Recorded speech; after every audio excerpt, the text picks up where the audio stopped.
Hey, welcome back, guys. So today on this video, we're talking about Netspend, and more specifically, we're talking about the Netspend Prepaid Visa card. So let's go ahead and talk about this. First off, if you're not familiar with Netspend Prepaid Visa debit cards, it is definitely one of the more popular prepaid cards on the market right now. And basically what it is you just buy these cards at a local retailer. So for example, I bought this one at CVS. Once you buy the card, then you can activate it and then end up using this debit Visa, kind of like a bank account Visa. So you can use it most places that debit Visa is accepted, which is most places these days. And what we're gonna do is talk about activating it today. So there's a couple of different ways you can activate the card. If you flip this little package over, looks like you can either call the toll-free number here, 866-609-2020, or you can go onto their website or go onto the app. So I'm gonna go on the app and activate the card, and that's what we're gonna go through the different steps right now. So let me go ahead and open up this card right now.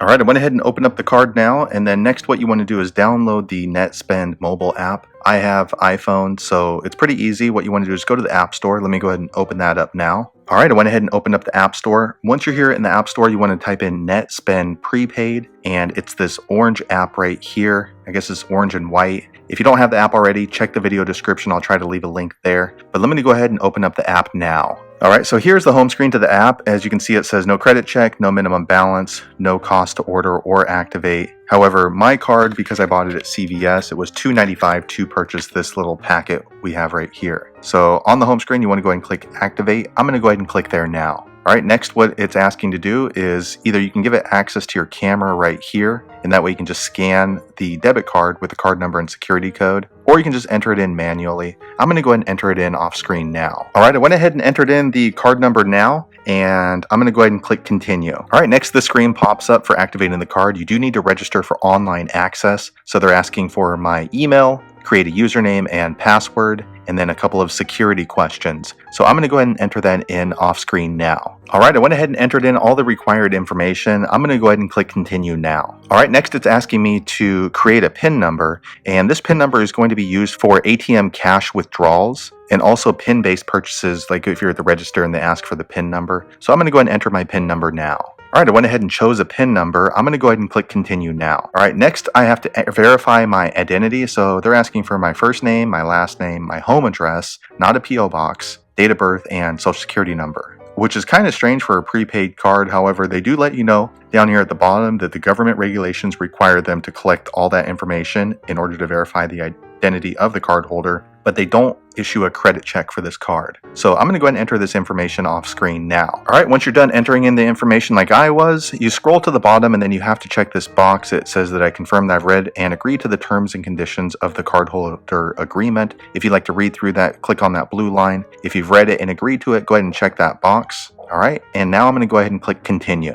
All right, I went ahead and clicked continue, and then it gave me this error because I put in my street address mailbox. It's a private mailbox. Most places would accept that. There's usually not an issue with it, but with Netspend, it looks like their system caught it. So I do need to enter in my actual living home address. I'm going to go ahead and enter that in now. All right, I went ahead and went back to the beginning and entered in my home address. So I'm going to click continue now. All right, now it says my card is now active, and the temporary card that I have right here with me now, it's saying is activated. I can use it today. However, in 10 business days, they're going to be sending a personalized card that's going to have my name on it. They're also letting me know that this particular temporary card, it expires 120 days from today. So that's about 4 months from now. Also, they let me know that their personalized card will be mailed to the address, the actual physical address that they forced me to put in there, not my PO box. So it looks like you cannot have a mailing address and physical address with this particular account. So this card is active. Let me go ahead and click continue now. All right, next they are saying that they need to verify the email address that I listed the account with. So you do need to click this green button, send my code. So let me go ahead and click that now. All right, they said they sent that code out. So what I'm going to do is click over to my email and enter that code in now. All right, so here's the email that I received from Netspend confirming my email and the security code. I'm going to go ahead and copy that and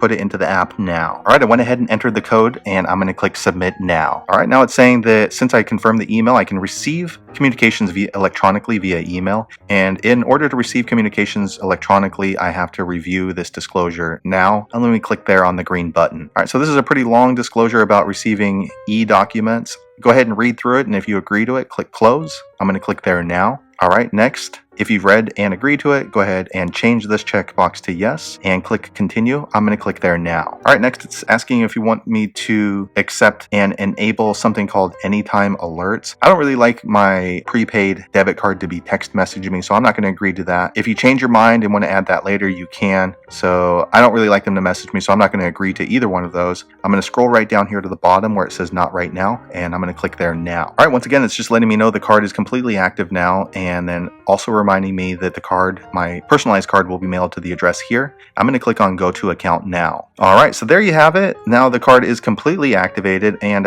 here I am in the Netspend account. As you can see, the $20, that is the minimum funding amount when you're buying this little packet at CVS. So I bought it for $2.95, and then also I had to pay $20 cash in order to put that on the card. But as you can see, it's reflected in my account there. So if you know an easier way to activate your Netspend prepaid Visa card, be sure to leave me a comment below, let me know. But it seems like the app is the easiest way to activate the card and also have immediate access to your account to view things that you've charged or how much you've added or loaded cash onto the card. But hopefully you found that video useful. If so, click thumbs up, and I hope to see you on the next one. Thanks again for watching.